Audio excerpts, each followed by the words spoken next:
Your Royal Highnesses, Your Majesties, heads of state, excellencies, ladies and gentlemen, distinguished guests, it is a great honor to be able to play a part in this opening ceremony of the 27th Conference of the Parties. Mr. President, thank you. Mr. Secretary General, thank you for your leadership of the entire world. We are all here today because we continue to use the thin blue shell of atmosphere surrounding our planet as an open sewer. Today, as every day, we are spewing 162 million tons of man-made heat-trapping global warming pollution into the sky. It adds up and accumulates and lingers there. On average, each molecule lingers 100 years, and the accumulated amount now traps as much extra heat as would be released by 600,000 Hiroshima-class atomic bombs exploding every day on our planet.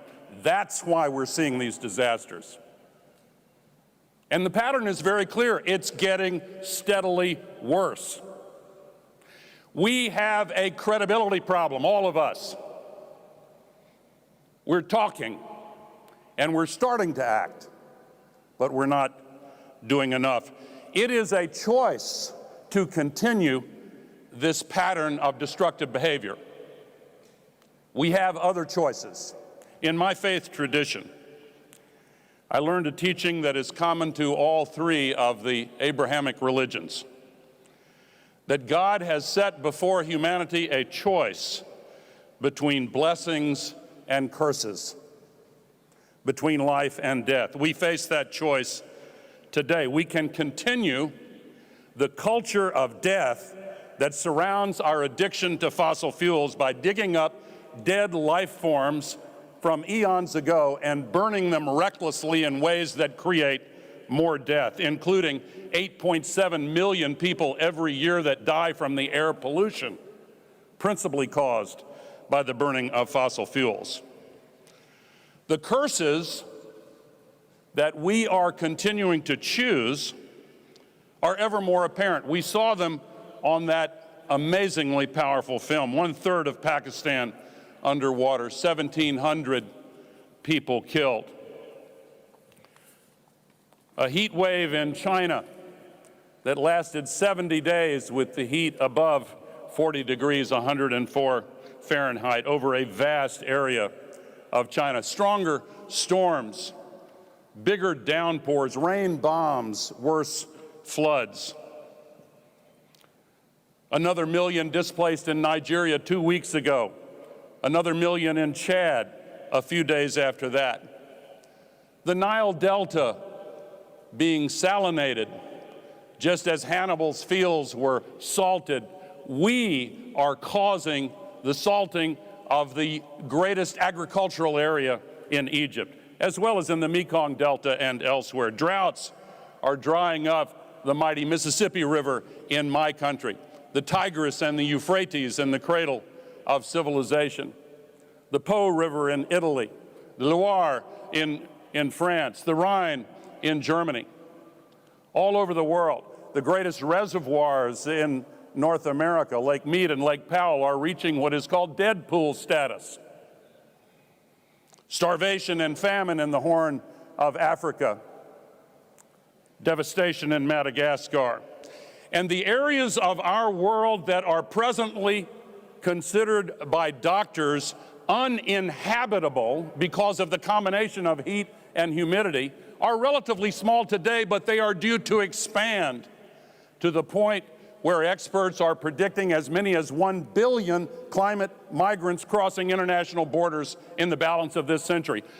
Think of the millions that are crossing borders now and the xenophobia and authoritarian populism that is caused by a large surge of refugees. And then imagine, if you will, what 1 billion climate refugees would do. It would end the possibilities of self-governance.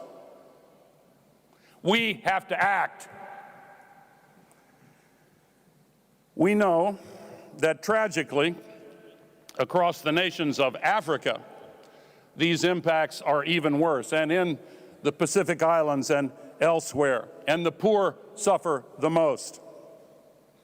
The late Archbishop Desmond Tutu said climate change is the apartheid of our times.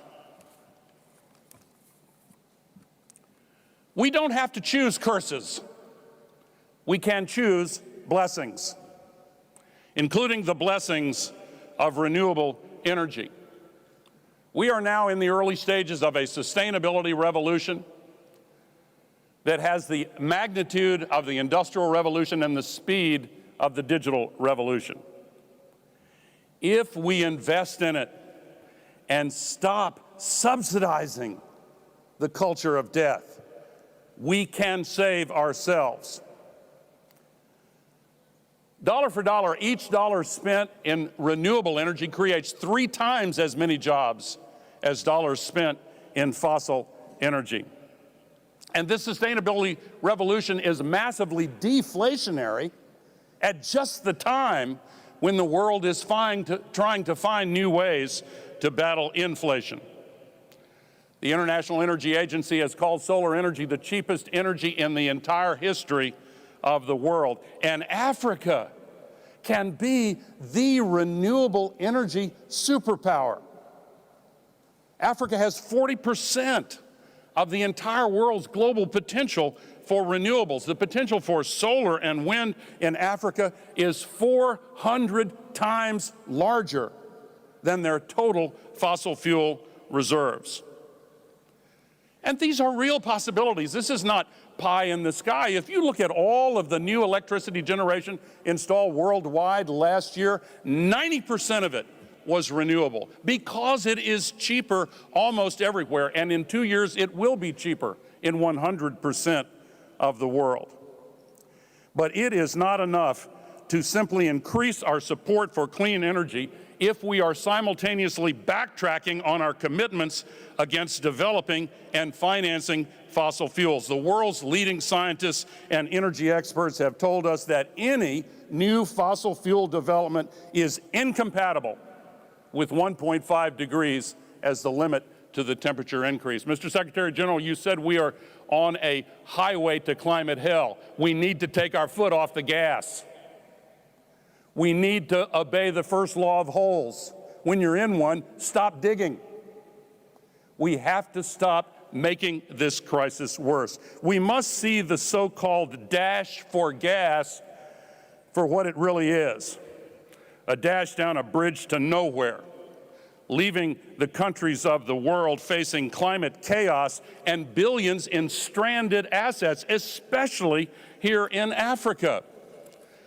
At a time of turbulence in the global energy markets, the wealthy nations of the world should not confuse the short term with the long term, and should not be fooled by the absolute need to backfill the shortage of fossil energy caused by the cruel and evil war launched by Russia in Ukraine as an excuse for locking in long-term commitments to even more dependence and addiction on fossil fuels. We have to move beyond the era of fossil fuel colonialism. And that's what it is. The dash for gas in Africa is a dash for gas to be sent to wealthy countries. We have to remove the barriers to the trillions needed for climate finance. And the scale of what is needed can only be provided by the private sector. I support governments paying money for loss and damage and adaptation, but let's be very clear that that's a matter of billions or tens of billions. We need $4.5 trillion per year to make this transition, and that can only come by unlocking access to private capital. In the United States and in Canada, if you look at all of the financing of renewable energy, 96% of it comes from the private market. If you look at Africa, much lower amounts overall, but what percentage of it comes from private markets? Not 96%, 14%. 86% comes from governments. Why is that? Because, for example, if you want to build a solar field in Nigeria, even though it's profitable, you have to pay interest rates that are 7 times higher than the interest rates paid by OECD countries. That is unjust. It is insane. That is what the World Bank and the multilateral development banks are supposed to address. We need to reconvene Bretton Woods and completely revamp and reform the World Bank system and make access to private capital available for developing countries. This is a moment for a global epiphany. It is not time for moral cowardice and reckless indifference to the future of humanity. If you want an example of reckless indifference, just recall the banker who said earlier this year in discussing the impacts of the climate crisis, "Who cares?" When he was fired, it reminded me of the famous writer who said that in the highest reaches of business and politics, a gaffe is often when someone accidentally tells the truth.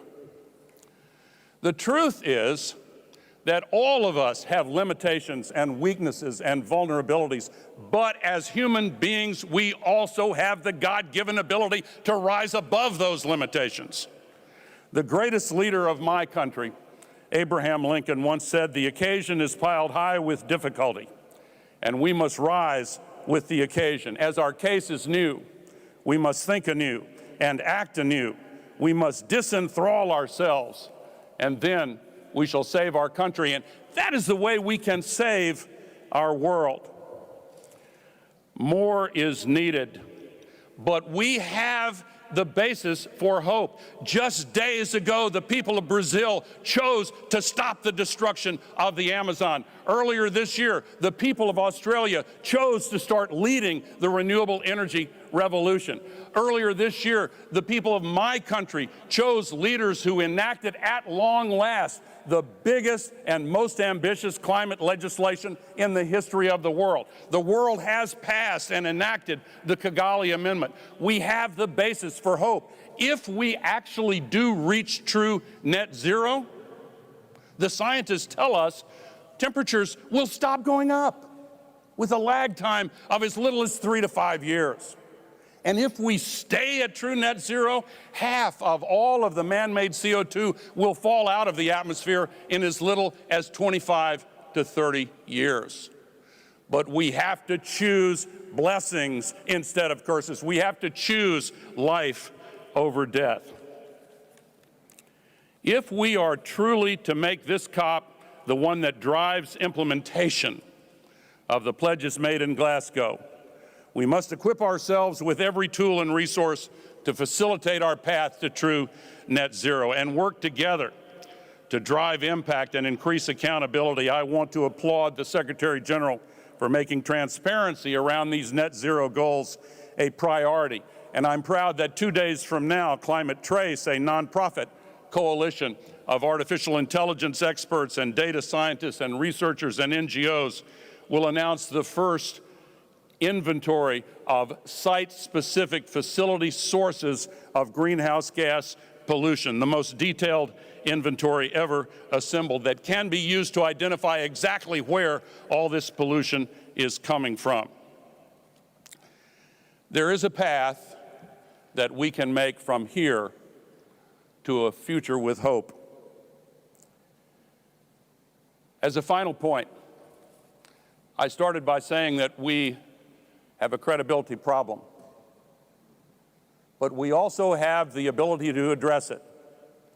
And if anyone doubts that we can summon the political will to do what is necessary and to save our future, always remember that political will is itself a renewable resource. Thank you.